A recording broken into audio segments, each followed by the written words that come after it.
E aí galera, como teve bastante gente me pedindo aqui e no Instagram para continuar com a saga dos Vingadores vs X-Men, para hoje selecionei mais duas para a gente entender bem como aconteceu.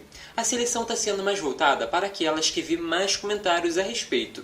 Lembrando que essas batalhas aconteceram justamente porque a entidade Phoenix estava para voltar à Terra. Os mutantes viam a Hope como aquela com a capacidade de transformar o mundo em um lugar melhor, mas os Vingadores tinham medo que isso saísse do controle, afirmando que é muito poder para ficar nas mãos de alguém.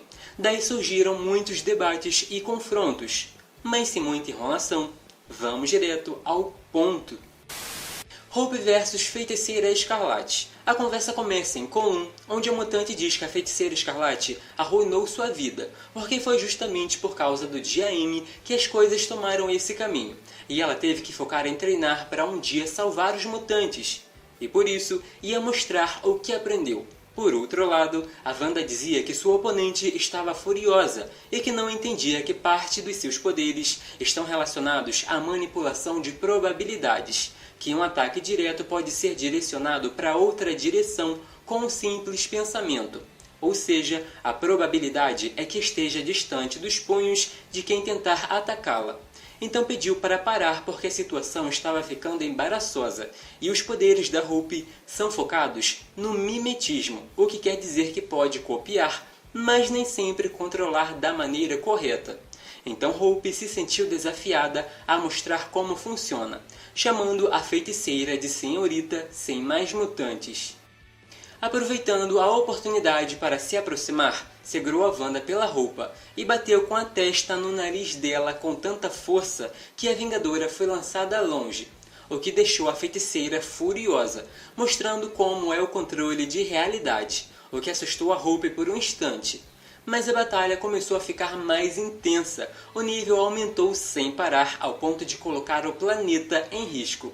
Tanto que o quadro de curiosidades dizia que a Força Fênix não é a única ameaça à existência da Terra para reforçar as capacidades da bruxa. Então Hope concordou que tinha que parar porque se tornou perigoso demais, e o Capitão América perguntou o que estavam fazendo para do nada começar uma confusão dessa magnitude. Foi aí que as duas se afastaram. De repente, Hope se aproximou e chamou a Wanda mais uma vez, apertando sua mão como se estivesse a fim de dar um fim naquele clima pesado. Porém, do nada, a brigona mirou um soco na Feiticeira Escarlate. Resultado, Hope venceu.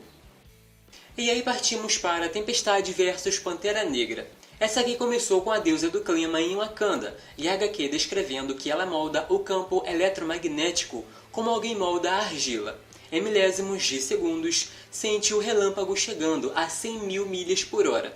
O ar ao redor dele aquece e se torna 6 vezes mais quente que a superfície do Sol. Uma onda de choque sônico começa a ressoar e, em seguida, 1 bilhão de volts atinge o alvo. Para Ororo, Ka-Zar tem seus altos e baixos, mas que nunca imaginou que as coisas chegariam a esse ponto. O quadro de curiosidades diz que um único raio pode ter 5 bilhões de joules de energia. Mas claro, o T'Challa está preparado para esse tipo de ataque. Afinal, ele é o Pantera Negra, um gênio que utiliza de muita tecnologia no traje para se proteger de quase todo tipo de ataque. Tanto que já chegou a lutar com uma galera peso pesado como o Namor.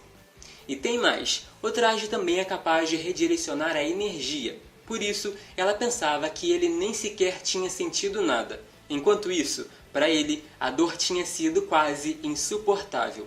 Mas que um raio não é nada comparado a olhar para Ororo, e por esses acontecimentos poderia se odiar por anos. Por um tempo, ele continuou redirecionando a eletricidade, pensando que tinha outra forma de resolver a situação. Mas era salvar o mundo ou salvar o casamento. Um ou outro estaria condenado.